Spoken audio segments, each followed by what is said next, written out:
Армысыздар ағайын, бүгін мына шеттен келген қандастар жайлы айтқым келіп отыр. Жалпы солтүстік Қазақстанның өңірлеріне осы қандастарды көшірем деген әңгіме айтылатын болса, олар қашқындар, сатқындар, романдар деп шығатын және солай түсіне білетін адамдар да бар екен.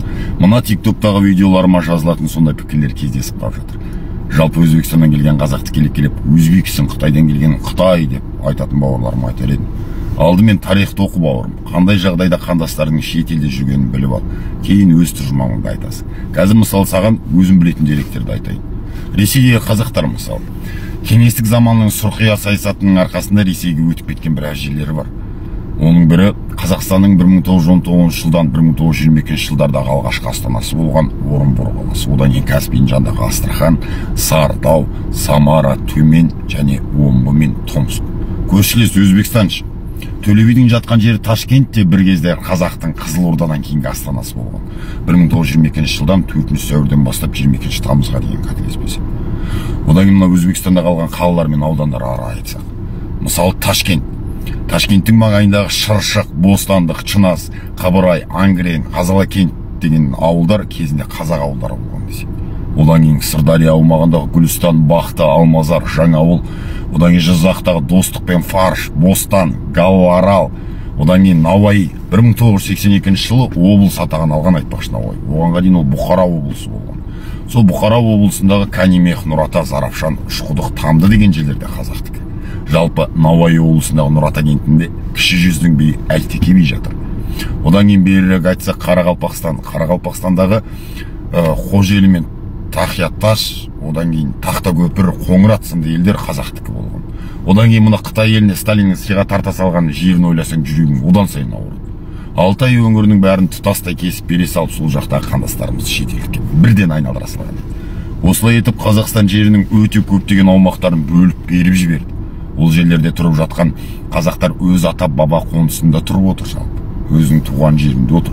Ата бабасының сүйегі көмілген жерде. Сондықтан оларды қашқын, сатқын деуге сенің хақың жоқ. Қазақтың үш биінің тек қана Қазыбек би ғана Қазақстанда. Ал Төле би Ташкентте, Әйтеке би Науаи, Нұратада жатыр. Сонда заманда сол екі би қашып жүріп сатқын болып өлді міне. Репрессия мен аштықтың кезінде, бауырым, көп қазақтың жер алып көшкені бұл амалсыздықтан болған. Ана баласының етін жеген, бауыр-бауырды өлтіріп әкеге бала қарай алмаған заманда ұрпағын аман сақтау үшін ауа көшкен. Шекара бойында Совет үкіметі қаншамасын жосадай қырып жібергенін білмесең, ізден, оқы. Ешкім туған жерін өз еркімен тастап кетпейді.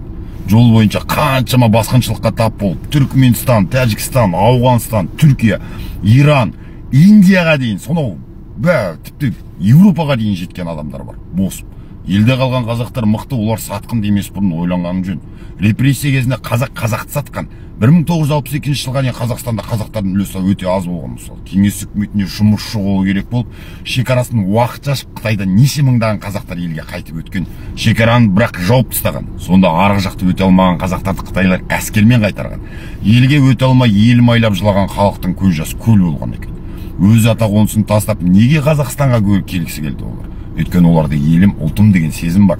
Қазақстанда қаншама келістіктер жүр бауырым. Жеріңді солардан қызғанбай, өз қандасынан қызғану сорлық, бишаралық. Қытай мен орыстан қызғанбай, қазақтың жерін қызғану ақымақтық сен. Кім көрінген сыйған жерге, кім көрінген қарындасыңды жар етіп алып жатқанда үн шығаруға жарамай, ақылыңның жеткен жері қандастарымыз кемісті болса, құлдық санадан ажырамағанның белгісі. Сол қазақтардың да ата бабасы осы жер үшін ғасырлар бойы ат үстінде соғысқан.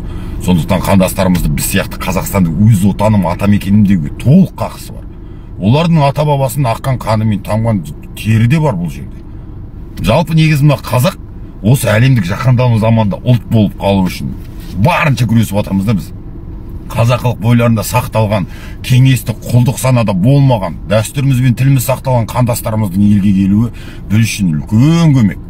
Қазір оларда мүмкін айырмашылық білінер, бірақ ұрпақ ауысқасын олардың ұрпақтары осы өздерінің туған жеріне қызмет ететін болады.